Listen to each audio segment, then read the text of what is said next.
Hay algo ahí arriba, algo que camina y respira, justo encima de ti, mientras duermes. Mi nombre es Mateo. Esta historia no es un cuento para asustar niños, es una cicatriz en mi alma, algo que me ocurrió hace casi 5 años en una hacienda remota, escondida entre las montañas de Santander, Colombia. Un lugar que llamábamos La Escondida, un sitio que por su nombre prometía paz, pero solo ofrecía un terror que se arrastraba por los tecados. Llegué a La Escondida en busca de tranquilidad, de ese silencio profundo que solo el campo puede ofrecer. La hacienda era vieja, de adobe grueso y techos de teca de barro que el tiempo había cubierto de musgo. Mi tío la había heredado y como no la usaba, me permitió quedarme un tiempo. Era una estructura imponente, con varios cuartos, pero el mío era el más grande, justo en el centro de la casa principal.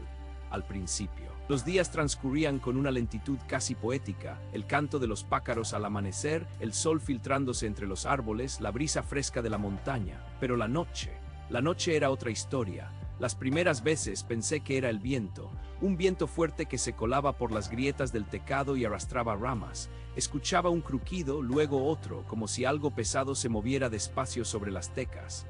Eran pasos. Lo sabía en el fondo de mi mente, pero mi razón se aferraba a cualquier explicación lógica. Pasos pesados, rítmicos, no el galope de un animal de 4 patas, sino el andar lento y deliberado de algo bípedo. Al principio sucedía de forma esporádica, 1 o 2 veces por noche, siempre después de medianoche. Yo encendía la luz, me sentaba en la cama, el corazón latiéndome en la garganta y esperaba. El sonido cesaba. El silencio regresaba. Un silencio denso, cargado, que se sentía más pesado que el mismo ruido.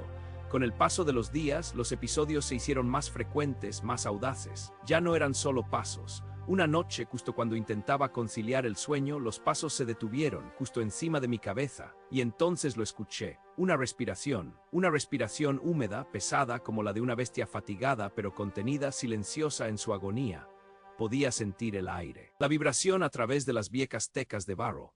Era tan real, tan cercano, que instintivamente levanté la mano, como si pudiera tocar el techo y sentir el vaho de aquella cosa.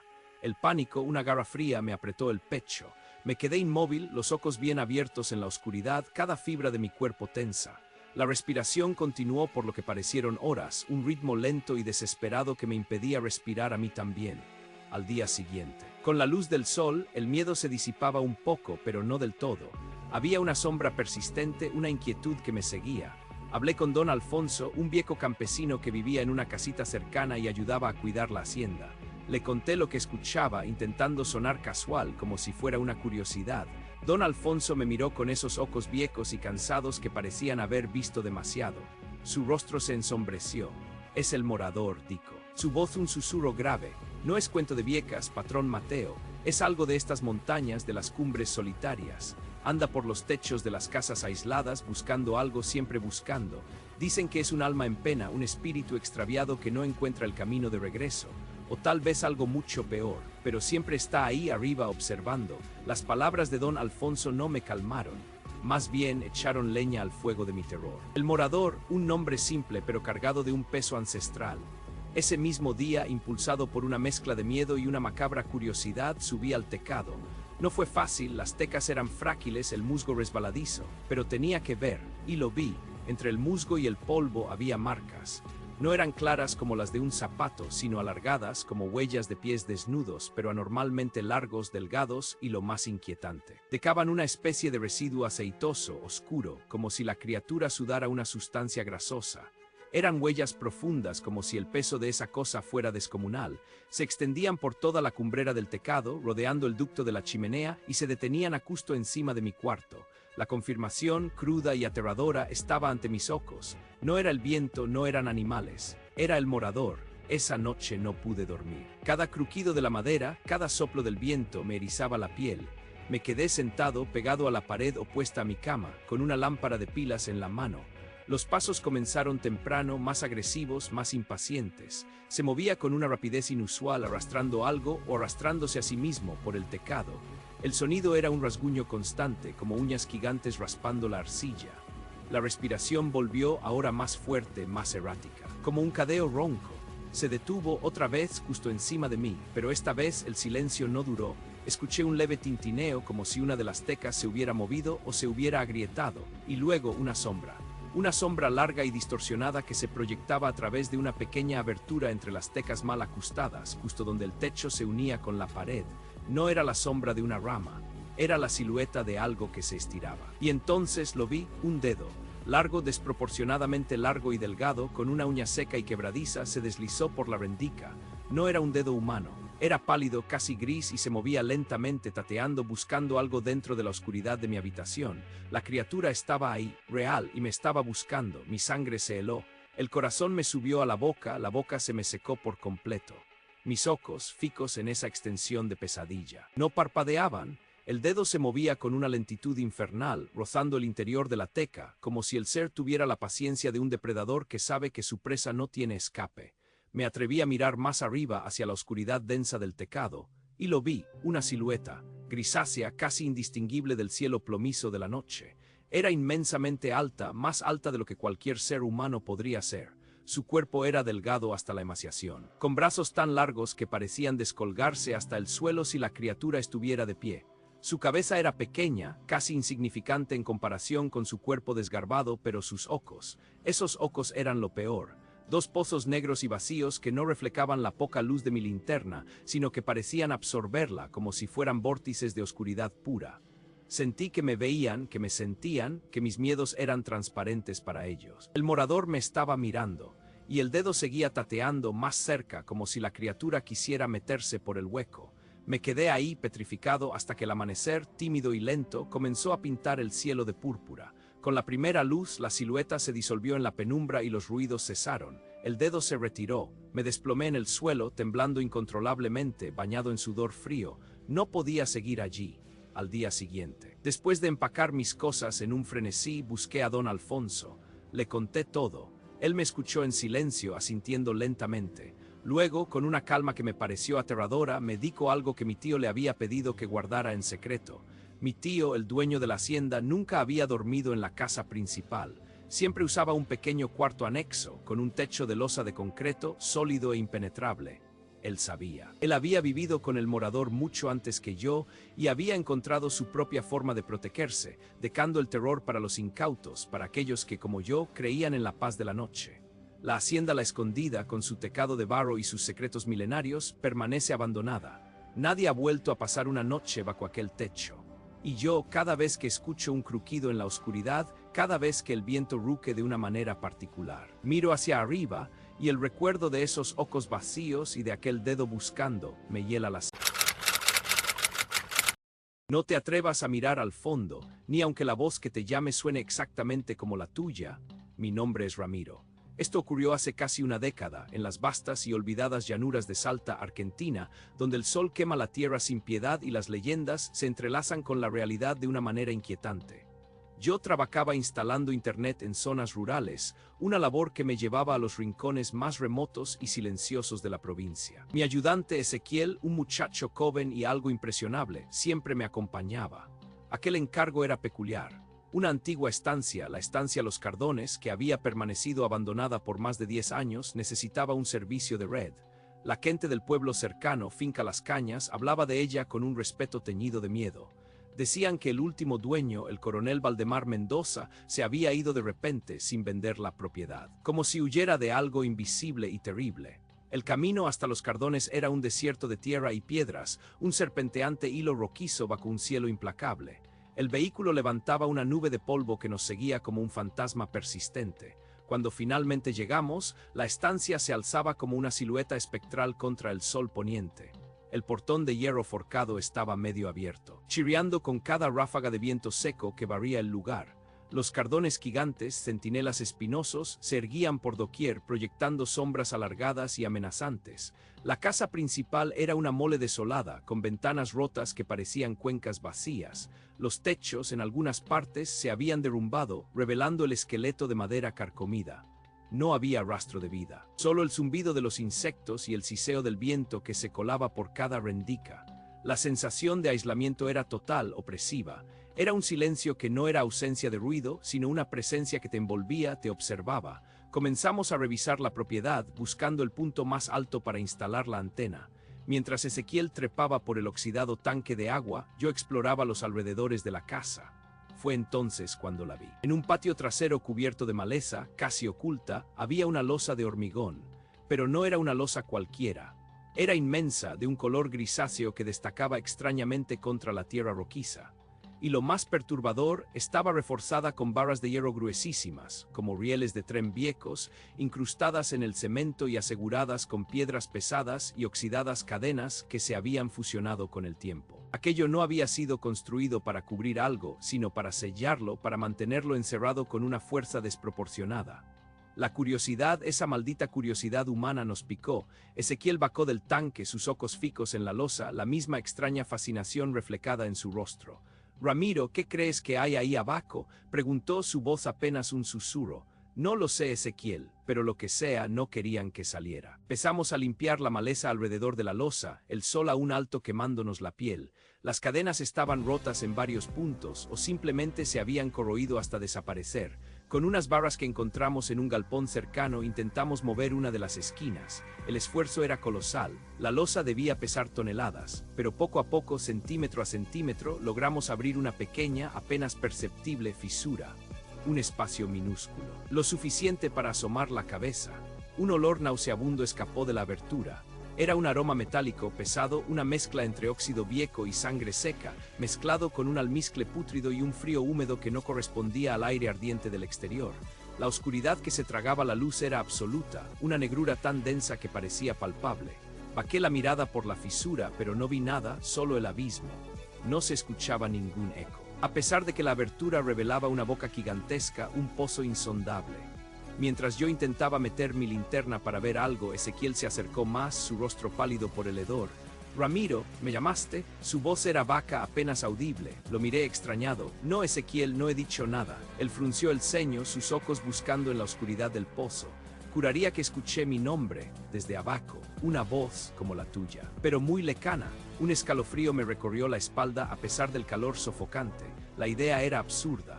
¿Cómo podría mi voz salir del fondo de un pozo al que no le había hablado? ¿Y por qué Ezequiel lo habría escuchado? Ezequiel, no seas bobo. Es el viento o tu imaginación. No hay nada ahí abajo salvo oscuridad, pero él no me escuchó. Se inclinó peligrosamente sobre la fisura, su oreja pegada al hormigón. Su cuerpo estaba tenso, como si intentara captar algo más. Lo escuché otra vez. «Ramiro, me está llamando. Dice mi nombre». Lo aparté bruscamente del borde, sintiendo una punzada de pánico irracional. «Ezequiel, aléjate de ahí, no es tu nombre, es el viento. Venga, vamos a la ciudad a comprar unas cosas que nos faltan. Ya está oscureciendo». Aunque él protestó, murmurando sobre la voz, logré sacarlo de ahí. La luz del atardecer tiñó el cielo de un naranja y púrpura violento mientras nos alejábamos de la estancia Los Cardones, dejando la losa entreabierta bajo la creciente oscuridad. En Finca Las Cañas, un pueblo minúsculo con 4 casas y una tienda, preguntamos por el coronel Mendoza.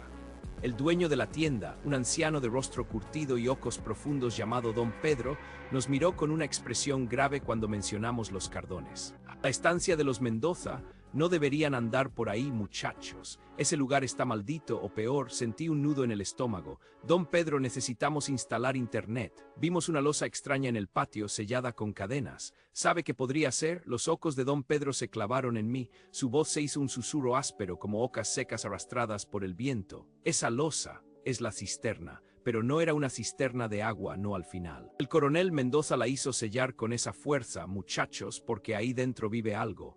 Un antiguo espíritu de la tierra, dicen algunos. Un ente que se alimenta de la desesperación y de las almas desprevenidas. Se lleva a la gente, la arrastra a su oscuridad. Hizo una pausa dramática, sus ojos brillantes en la penumbra de la tienda. Dicen que antes de sellarla, el hijo del coronel, un muchacho como ustedes, escuchó una voz. La voz de su madre, que había fallecido años atrás, llamándolo desde el fondo.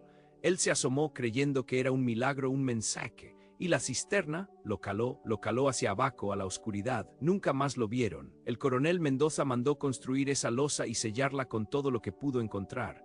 Sabía que esa cosa mimetizaba las voces, se las robaba, las usaba para atraer a sus víctimas, para confundirlas.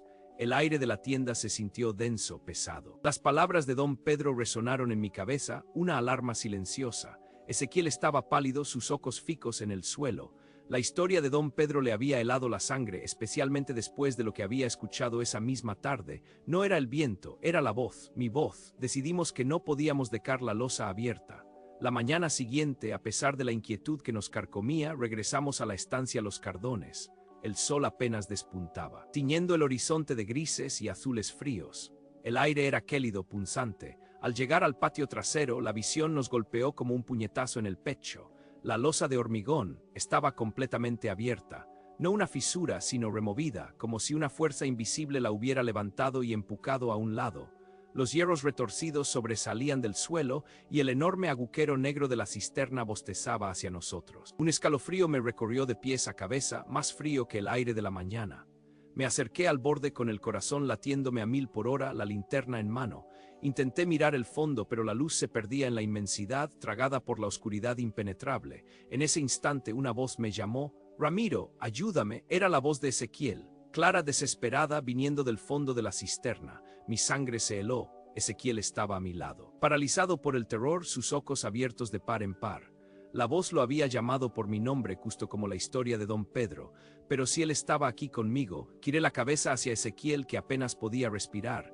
«Ezequiel, no mires», le grité, pero entonces la voz volvió a sonar. «Ezequiel, Ramiro, por favor, ayúdame». Ahora la voz era la mía, idéntica, perfecta. Ese fue el momento exacto en que la comprensión me golpeó con la fuerza de un rayo. No era mi voz, no tenía la reverberación natural que tendría una voz gritando en un pozo tan profundo.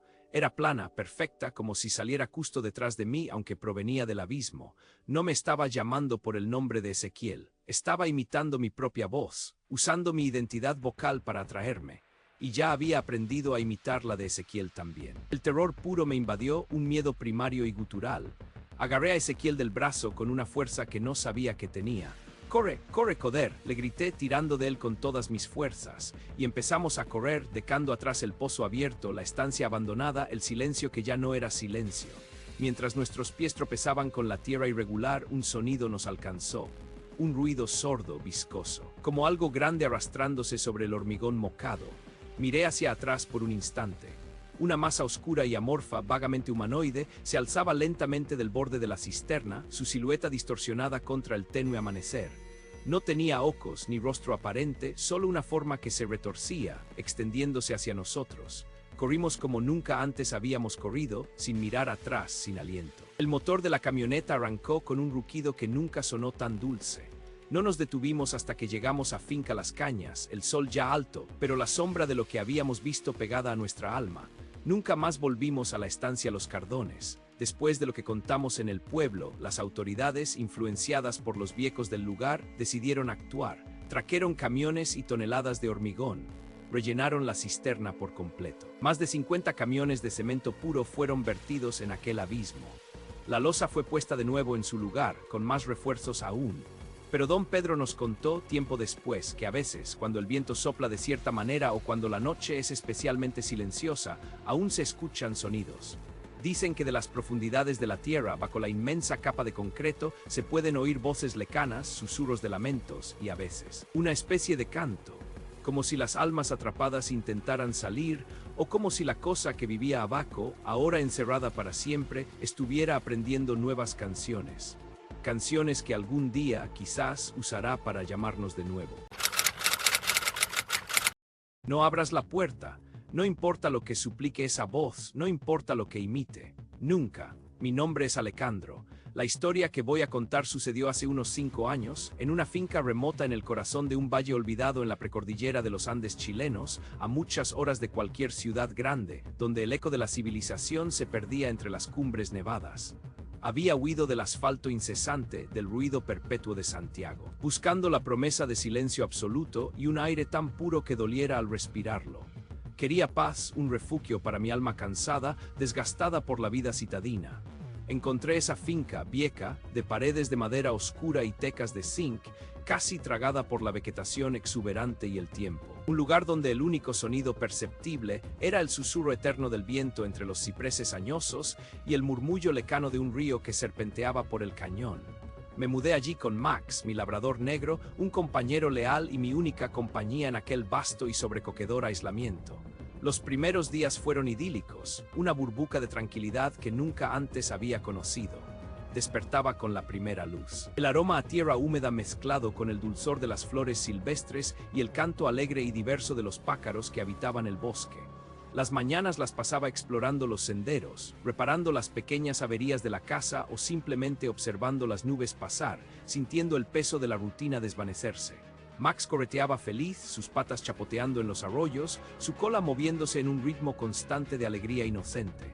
Pero una tarde, mientras cortaba leña cerca del linde del bosque, donde los árboles se volvían más densos y la luz luchaba por penetrar, lo escuché por primera vez. Un silbido, largo, penetrante, con una extraña melodía que no reconocí, una mezcla entre un lamento y una canción olvidada. Pensé que era algún tipo de ave exótica, una más de las maravillas naturales de ese lugar indómito. No le di mayor importancia. Lo descarté como una peculiaridad del campo. Pero al anochecer, mientras el cielo se teñía de violeta intenso y el frío mordía la piel con ferocidad andina, volvió a sonar. Más cercano esta vez, o al menos eso me pareció, un poco más nítido, un poco más ominoso. Max, que dormitaba a mis pies frente a la chimenea crepitante, levantó las orejas de golpe y gruñó suavemente, un gruñido vaco y profundo que rara vez emitía. Sus ojos fijos en la oscuridad impenetrable que comenzaba a envolver el valle exterior. Las noches comenzaron a ser diferentes. El silbido se convirtió en una presencia constante, una sombra auditiva que danzaba en la periferia de mi percepción. No todas las noches, pero sí con una frecuencia inquietante que rompía la serenidad que había buscado. A veces era agudo, casi como el lamento desgarrador de un violín desafinado que rasgaba el velo de la noche, otras veces más grave, resonando en el valle como una advertencia ancestral, como un presagio ineludible. Max se ponía notablemente nervioso. Antes era un perro valiente, sin miedo a nada, un guardián intrépido. Pero ahora, cuando el silbido comenzaba su macabra melodía, se pegaba a mí con desesperación, temblaba incontrolablemente y gemía en voz baja. Un sonido patético de puro pavor. Sus ojos, antes llenos de la alegría contagiosa de un animal libre, ahora reflejaban un miedo primario, ancestral, una comprensión de algo que yo aún no alcanzaba a procesar.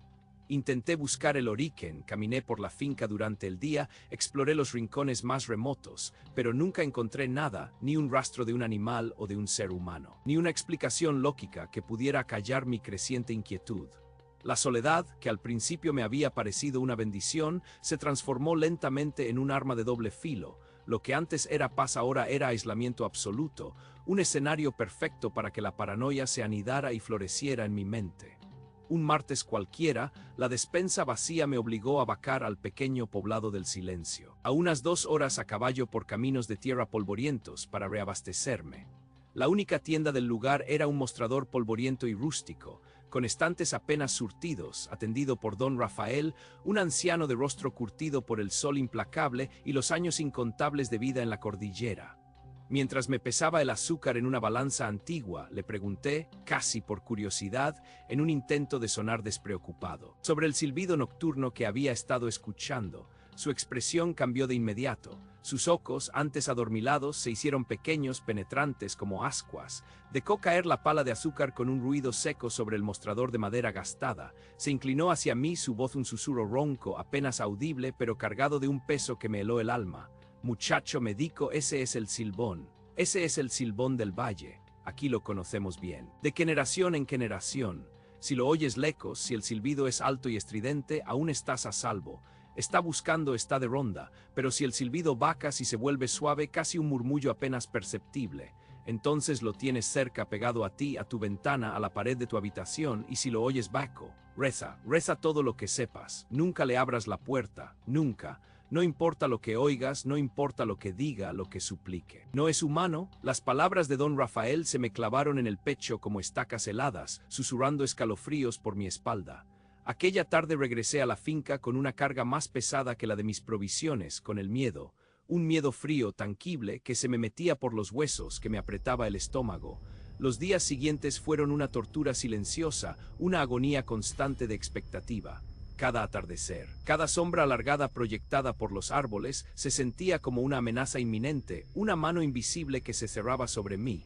El viento, que antes me arrullaba con su canto suave, ahora parecía susurrar advertencias funestas, portador de presagios oscuros. Mis oídos estaban tensos, esperando con una ansiedad palpable, y el silbido venía, noche tras noche, puntual, ineludible. a veces alto, muy lejos en el cañón. Un sonido fantasmal que se perdía en la inmensidad de las montañas, otras veces más cerca, haciendo que Max se escondiera bajo mi cama, gimoteando con desespero.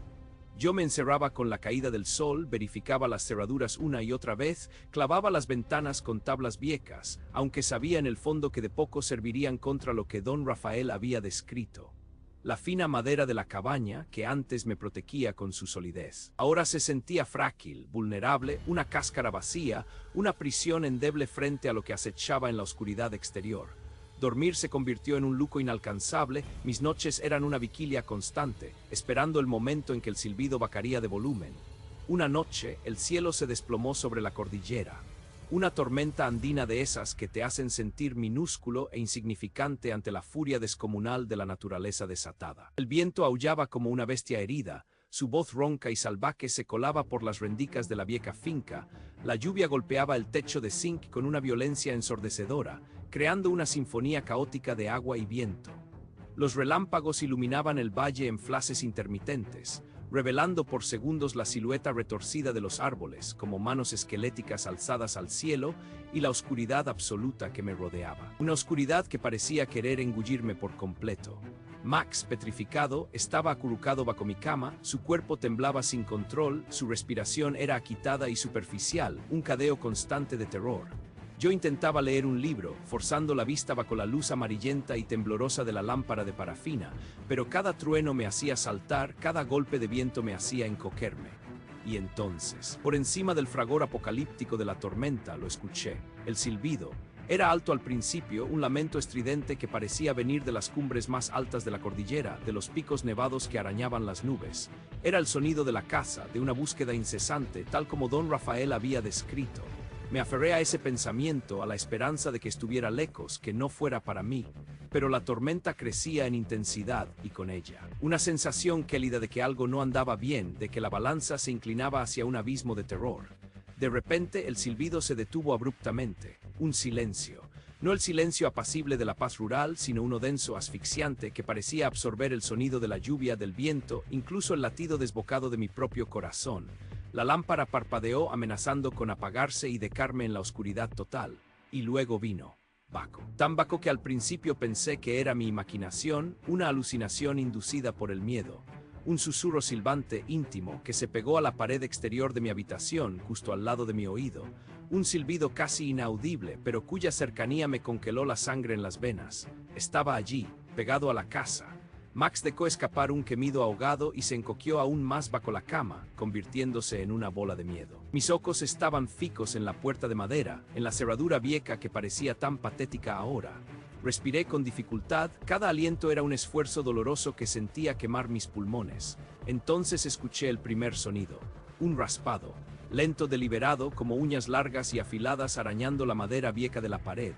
Subía y bajaba por la superficie, dejando un rastro audible de terror, un chirrido constante que se grababa en mi cerebro. Un sonido que evocaba la imagen de algo buscando, tanteando, explorando la superficie que me separaba de él. El raspado se detuvo, y luego un clic metálico, la manilla de la puerta.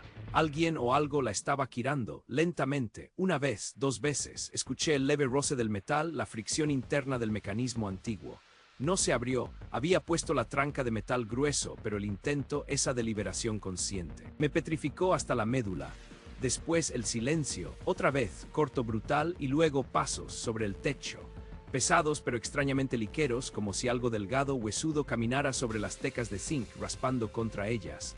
El sonido era como si alguien golpeara palos secos o quizás huesos huecos contra la lámina metálica. Caminaba de un lado a otro, justo encima de mi cabeza, arrastrando algo o simplemente sus propios apéndices. De repente se detuvo justo encima de mi cama, el silencio del techo siendo aún más aterrador. Una voz, no era un silbido esta vez, una voz. Hueca, susurrante, pero con un timbre antinatural, como si estuviera imitando una boca humana con gran dificultad, con un esfuerzo monstruoso. Y dijo mi nombre, Alejandro. Lo pronunció lentamente, arrastrando las sílabas, como un eco distorsionado que venía de una tumba. Alejandro. El terror me inundó. Era mi voz, pero no era mi voz. Era una burla cruel, una trampa perfecta. Sabía que no debía responder, no debía moverme, no debía respirar, pero el instinto primario, la necesidad de sobrevivir, me gritaba que saliera corriendo, que gritara, que me defendiera. Me obligué a quedarse quieto, las uñas clavadas en la palma de mis manos, el corazón golpeando como un tambor de guerra en mi pecho, resonando en mis oídos. Volvió a decirlo. Más fuerte esta vez, con un matiz de impaciencia, de súplica, casi de ruego, pero el horror de la imitación se mantuvo intacto, macabro. Alejandro, ábreme. El viento aullaba de nuevo, mezclándose con esa voz demoníaca, creando una cacofonía infernal. Max se había desmayado de puro pavor, o quizás solo pretendía estarlo para no enfrentar la realidad. No lo sé. Solo sé que me quedé allí, en la oscuridad pegajosa, en el frío cortante, con esa cosa susurrando mi nombre una y otra vez, intentando engañarme para que abriera la puerta. Me sentí completamente desnudo, expuesto, sin defensa alguna, como un insecto atrapado bajo un cristal. Las horas pasaron así, o me parecieron horas, milenios. El tiempo se disolvió en una agonía interminable. La voz intentó una y otra vez, con variaciones sutiles, con súplicas que rozaban lo humano, lo conocido, lo que me habría hecho abrir en otras circunstancias, pero siempre con ese timbre distorsionado, macabro, que me recordaba la advertencia gélida de don Rafael: no abras la puerta. Finalmente, justo antes del amanecer, con los primeros tintes grises asomando por las ventanas, el silencio regresó, pero esta vez era un silencio diferente, el silencio de la retirada. No hubo un silbido alto, no hubo despedida alguna. Simplemente se fue, como una sombra que se disuelve con la luz sin dejar rastro aparente. Cuando los primeros rayos de sol filtraron por las rendijas de las tablas, tiñendo el suelo de un color naranja pálido, y el canto de los gallos, ese canto que antes me parecía monótono y ordinario, ahora sonó como la sinfonía más hermosa y esperanzadora del mundo, me atreví a levantarme. Tembloroso, con el cuerpo entumecido y la mente al borde del colapso. Mi piel cubierta de un sudor frío, abrí la puerta de madera con manos torpes. Fuera, la tierra estaba blanda por la lluvia incesante de la noche. Y allí, alrededor de la casa, marcadas con una claridad perturbadora en el barro húmedo, vi las huellas, perforaciones circulares perfectas, profundas, como si algo con patas delgadas y rígidas, o quizás con puntas de hueso afiladas, se hubiera apoyado y caminado alrededor de la finca. No eran huellas de animales, ni de botas humanas. Eran otra cosa, algo que no pertenecía a este mundo. En la pared de madera de mi habitación, justo donde había escuchado el raspado infernal, había marcas indelebles, 3 líneas profundas, paralelas, como si garras afiladas hubieran intentado arrancar la madera con fuerza salvaje.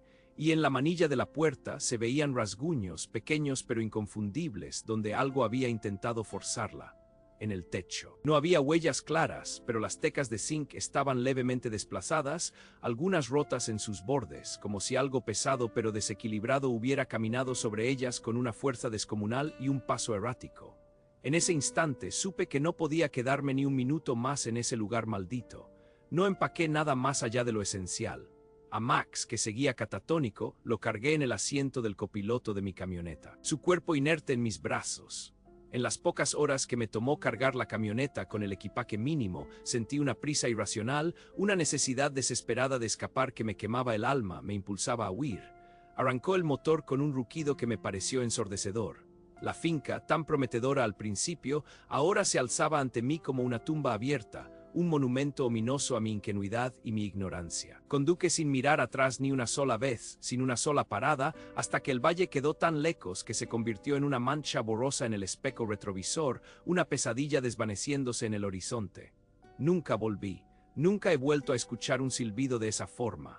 Pero a veces, en el silencio opresivo de la noche, juro que escucho el débil eco de mi nombre, susurrado por una voz que no es humana. Si alguna vez sientes un hedor a carroña mocada sobre tu cabeza, no mires hacia arriba. Y si escuchas tu propio nombre susurrado desde el techo, corre, simplemente corre. Mi nombre es Ricardo. Lo que les voy a contar sucedió hace aproximadamente 10 años, en una finca remota en las montañas de Quindío, Colombia. Era mi pequeño paraíso, mi retiro después de toda una vida trabajando en cafetales y reparando motores. Había pasado décadas entre el aroma del café y el zumbido de la maquinaria, soñando con un lugar donde el único sonido fuera el viento entre los árboles y el canto de los pájaros. Encontré esa finca, La Escondida, a las afueras de un pueblo casi olvidado. Era una construcción antigua, de adobe y madera, con un terreno amplio y una vista que te robaba el aliento. La compré por un precio irrisorio, pensando que era la ganga de mi vida. Nunca imaginé que el sosiego que buscaba se convertiría en mi peor pesadilla. Al principio, todo era paz. Me levantaba con el sol, cuidaba mis pequeñas huertas, leía y disfrutaba del silencio que se extendía como un manto pesado sobre las montañas. Las noches eran de una oscuridad absoluta, solo rota por las estrellas y el lejano croar de las ranas. Era justo lo que había anhelado, pero después de unas semanas, una sensación extraña comenzó a invadir mis sentidos. Un olor. No era el de la tierra húmeda después de la lluvia, ni el de los animales del monte. Era un hedor a carne descompuesta, a algo podrido y mocado, como si un animal enorme hubiera muerto y se estuviera pudriendo lentamente, pero no lograba ubicarlo. Recorrí cada rincón de la finca buscando algún cadáver, alguna fuente, pero nada. El olor parecía flotar, venir de todas partes y de ninguna, pero lo sentía más fuerte cuando estaba dentro de la casa, sobre todo en mi habitación. Entonces comenzaron los sonidos.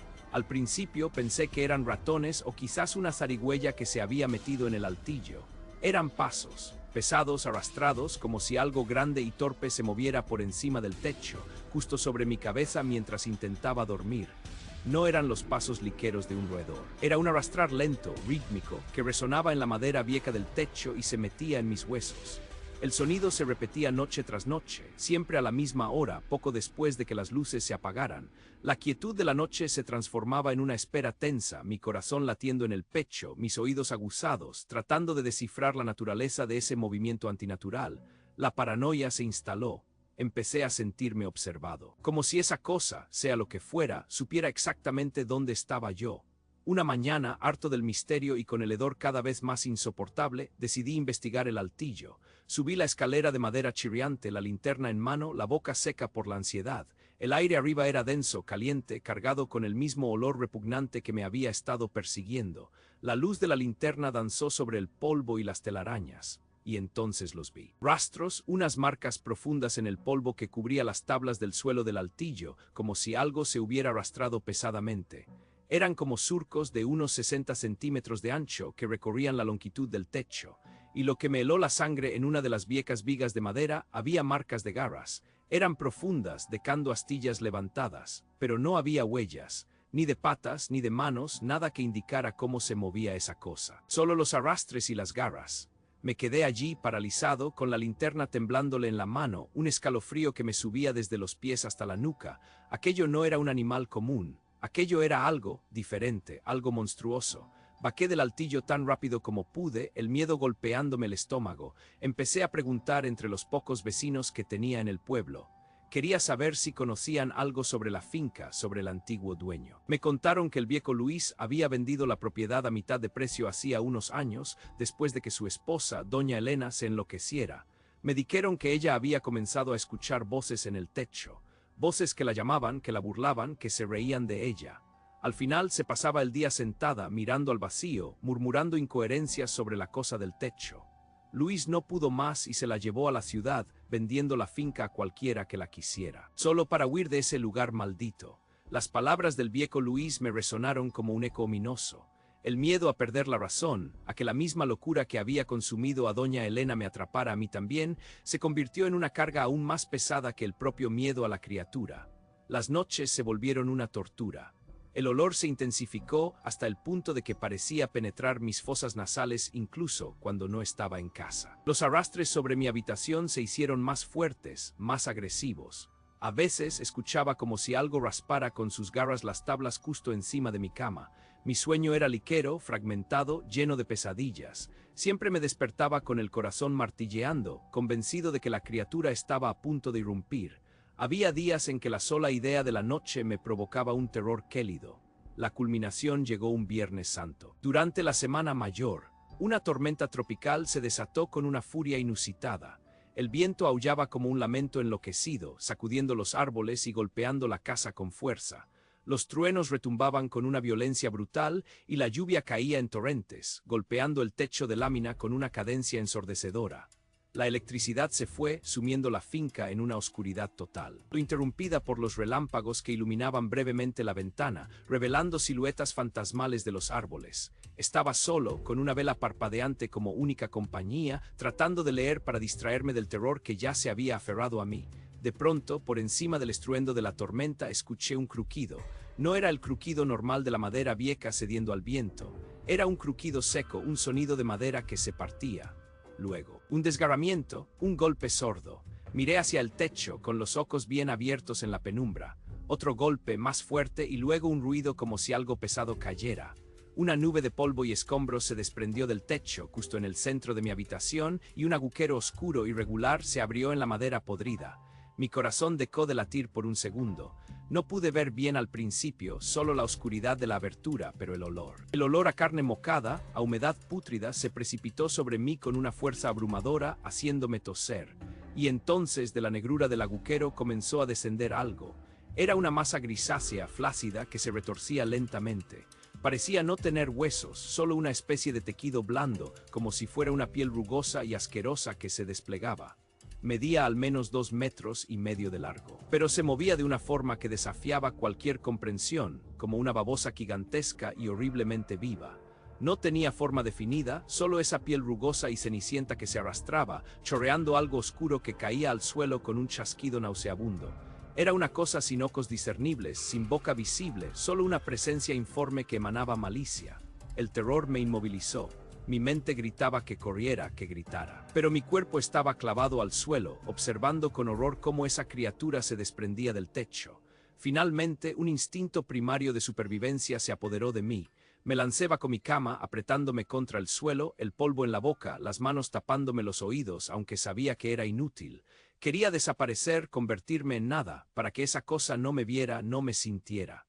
Desde mi escondite. Escuché el arrastrar pesado por el suelo de mi habitación. La criatura se movía. Podía sentir las vibraciones a través de las tablas, sentir su peso monstruoso. El hedor era tan denso que me ahogaba. Y entonces escuché un sonido, un llanto infantil, débil y lastimero. Era tan convincente que por un segundo pensé que había un niño herido en mi casa. Pero luego el llanto se retorció, se alargó y se convirtió en una burla macabra. Una risa hueca y malvada que no podía ser humana.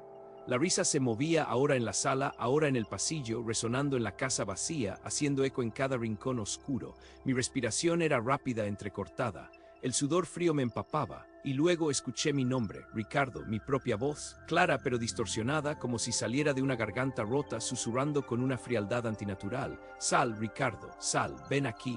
La voz no era perfecta. Era una parodia cruel, diseñada para desgarrar la poca cordura que me quedaba. La escuché en la cocina, luego en el comedor, luego de nuevo en el pasillo, siempre acercándose y alejándose, jugando conmigo. Sentí las vibraciones de la criatura moviéndose lentamente alrededor de la cama, arrastrándose a escasos centímetros de donde yo estaba escondido. Podía sentir el calor putrefacto que emanaba de su cuerpo. La voz se volvió un coro de susurros. Mi nombre repetido, risas, llantos, todo mezclado en una cacofonía infernal que me taladraba el cerebro. No sé cuánto tiempo duró esa tortura. Pareció una eternidad. Cada segundo era una vida entera de pánico. En algún momento los sonidos comenzaron a alejarse. El arrastrar se hizo más distante, los susurros se desvanecieron. Y luego el silencio. Un silencio pesado, denso, cargado con la presencia de lo que acababa de pasar. Me quedé bajo la cama mucho tiempo más, inmóvil, sin atreverme a mover un solo músculo. Finalmente, con las piernas temblándole, salí de mi escondite. La casa era un desastre. La puerta del altillo estaba destrozada. El agujero en mi techo era enorme, un recordatorio grotesco de lo que había descendido. Pero no había rastro de la criatura. Recorrí las habitaciones con la vela, con el corazón en un puño. Nada. Hasta que llegué al comedor. Sobre la mesa de madera donde solía desayunar había un bulto oscuro. Era un gallinazo, un buitre. Estaba aplastado, estrucado, como si una mano gigantesca lo hubiera exprimido hasta sacarle todo. Su carne estaba desgarrada, sus huesos rotos. Un charco oscuro de sangre y vísceras se extendía sobre la madera, formando una mancha macabra. Era un mensaje, una advertencia.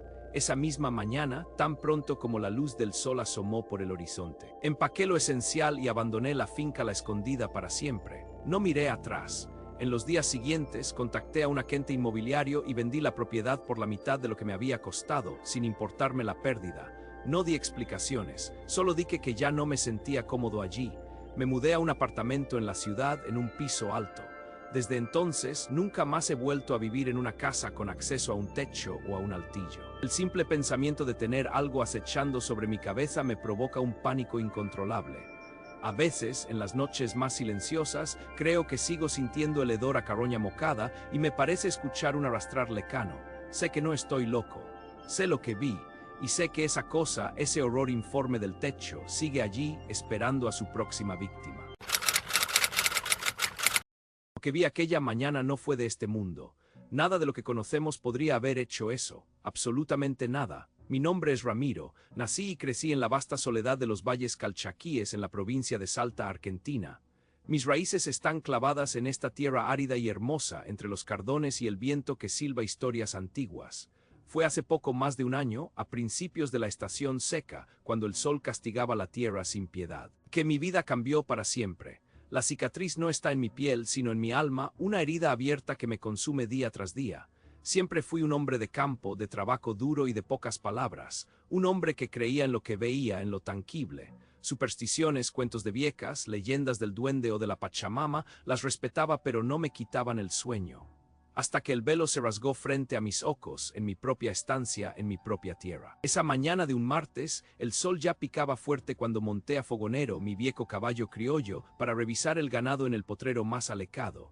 Es una zona de la propiedad que apenas tocamos, una especie de reserva natural privada, con montes bajos y pastizales que aprovechamos para rotar los animales. El aire estaba denso, pesado, y un silencio extraño envolvía todo. No era el silencio habitual del campo, ese que permite oír el zumbido de un insecto a metros de distancia. Era un silencio denso, opresivo, como si el propio sonido hubiera sido absorbido. Mi corazón, sin saber por qué, ya latía con un ritmo inusual, un presentimiento frío que me erizaba la nuca. A medida que nos adentrábamos en el potrero, Fogonero comenzó a inquietarse. Relinchaba bajo, movía la cabeza, sus orejas giraban salvajes, percibiendo algo que yo no captaba. Sus músculos tensos bajo mis piernas me advertían de un peligro invisible. Entonces lo vi. En el centro de una explanada, donde el pasto debería ser más alto, había un círculo.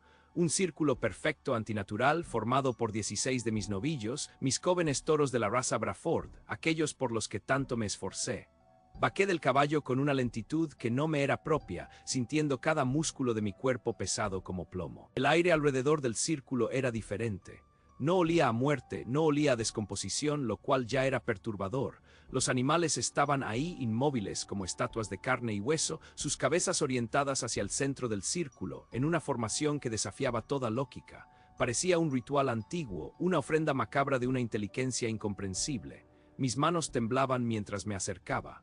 El primer novillo que toqué estaba gélido, helado al tacto, a pesar de que el sol de Salta caía a plomo y la temperatura ya superaba los 30 grados. No había rigidez cadavérica normal, era una frialdad antinatural. No había moscas ni buitres en el cielo, ni siquiera un solo insecto revoloteando alrededor. Eso era imposible. La carne muerta en el campo atrae a la vida y a la putrefacción en cuestión de horas. Aquí el silencio era absoluto, la inmovilidad total. Fue al examinar más de cerca que el verdadero horror se reveló. Los animales estaban vacíos, sus cuerpos intactos exteriormente, sin una sola herida de depredador, sin marcas de lucha, no tenían sangre. Eran cascarones, cascarones de carne sin huesos, sin órganos internos, sin nada que los llenara. Solo piel y músculo huecos, como si alguien hubiera drenado cada gota de vida, cada gramo de su interior, con una precisión quirúrgica que ningún ser vivo conocido podría lograr. Los ojos estaban abiertos, vidriosos, pero reflejaban un vacío que no era el de la muerte natural, sino el de una ausencia total. El terror se instaló en mis entrañas, un miedo primitivo y helado. Mi vista se dirigió al centro exacto del círculo. Allí la tierra no era tierra, era algo diferente. Brillaba bajo el sol con un resplandor extraño como vidrio oscuro. El suelo estaba vitrificado, completamente liso y duro. Y a pesar de la frialdad que irradiaban los cuerpos de los novillos, este punto central emitía un calor palpable, un calor tan intenso que distorsionaba el aire sobre él. En medio de esta superficie cristalizada, encontré los restos de una botella de agua que había tirado un par de meses antes. Estaba derretida, fundida sobre la tierra, como si un soplete gigantesco la hubiera vaporizado en su lugar. Regresé a la estancia en un estado de shock, el alma revuelta. Llamé al doctor Esteban Morales, el veterinario de confianza del pueblo. Él ha visto de todo en el campo, sabe de enfermedades, de ataques de pumas o perros salvajes, de toros que se despeñan, pero lo que le conté lo dejó en silencio. Su voz era escéptica al principio, pero la urgencia en la mía lo convenció de venir. Cuando Esteban llegó, su incredulidad inicial se transformó en una expresión de horror y confusión que nunca le había visto. Se arrodilló, examinó los novillos con sus guantes, tocó el suelo vitrificado. Su rostro se puso pálido. Tomó muestras de tejido de la piel de los animales de la Tierra, pero no podía explicarlo. No había indicios de veneno ni de enfermedades conocidas. Los cuerpos, a pesar de no estar putrefactos, mostraban una especie de desintegración interna a nivel molecular, como si la materia orgánica hubiera sido desmantelada. Esteban encendió un aparato que usaba para medir la radiación en ciertos casos especiales. El pitido constante se volvió frenético cerca del centro del círculo. Había radiación térmica residual, me dijo, una energía que no debía estar allí, que no podía explicar. Las muestras que tomó al llegar a su laboratorio simplemente se desintegraron en un polvo inerte, sin rastros de ADN ni estructuras celulares. Fue como si la vida misma hubiera sido extraída, purificada, dejando atrás solo la cáscara vacía. Los días siguientes fueron una pesadilla. La noticia corrió como pólvora en el pueblo, pero nadie tenía respuestas. Los organismos oficiales, después de una visita superficial, prefirieron ignorar el suceso, clasificarlo como un incidente aislado sin explicación. Yo sabía que no lo era. La noche después del descubrimiento, mientras revisaba mi caja de herramientas en el galpón, encontré algo extraño. Una pequeña esfera metálica del tamaño de una canica con un brillo opaco descansaba sobre mi banco de trabajo. No recordaba haberla visto nunca. La recogí, no pesaba nada. Era como si su masa fuera indetectable, una paradoja en mis manos. Era fría al tacto, pero no como el hielo, sino como un frío que no era de esta tierra, un frío que me quemaba por dentro. Fascinado y aterrado a la vez, la guardé en una caja de latón. A la mañana siguiente la esfera había desaparecido, y la caja de latón estaba deformada, fundida en un punto, como si la pequeña esfera hubiera generado un calor extremo en su ausencia, derritiendo el metal a su alrededor. Ese fue el punto de quiebre. Comprendí que no estábamos ante algo animal ni humano. Estábamos ante algo más, algo que escapaba a nuestra comprensión y a nuestras leyes de la física. El potrero de los novillos, aquel lugar antes lleno de vida, se convirtió en una zona muerta. Nada crecía allí. La tierra vitrificada se extendió un poco más, como una mancha oscura y brillante que devoraba la fertilidad. Los pastos cercanos se secaron, los insectos se alejaron. El silencio se volvió permanente. Desde entonces no he tenido un solo día de paz. Un zumbido constante y agudo se instaló en mis oídos, una frecuencia que no me abandona, que me persigue incluso en el silencio más profundo. Mis sueños se llenaron de visiones térmicas, de colores brillantes y distorsionados, de formas que se movían sin tocar el suelo, recolectando, absorbiendo. A veces siento un frío intenso que me cala los huesos, frío que no tiene explicación en medio del calor del día. Ya no veo a mis animales, mis novillos, como víctimas de un ataque. Los veo como objetos de una colección, como muestras. Alguien o algo vino y se llevó lo que necesitaba. La sangre, los órganos, la esencia de la vida. ¿Para qué? No lo sé, pero sí sé una cosa con una certeza terrible. Aquellos que hicieron esto, estas entidades todavía rondan. Las siento, las escucho en el zumbido constante. Las veo en la periferia de mi visión, sombras que se desvanecen. Están aquí en la vasta soledad de mi estancia observando, esperando, y yo solo soy el siguiente en su lista de estudio.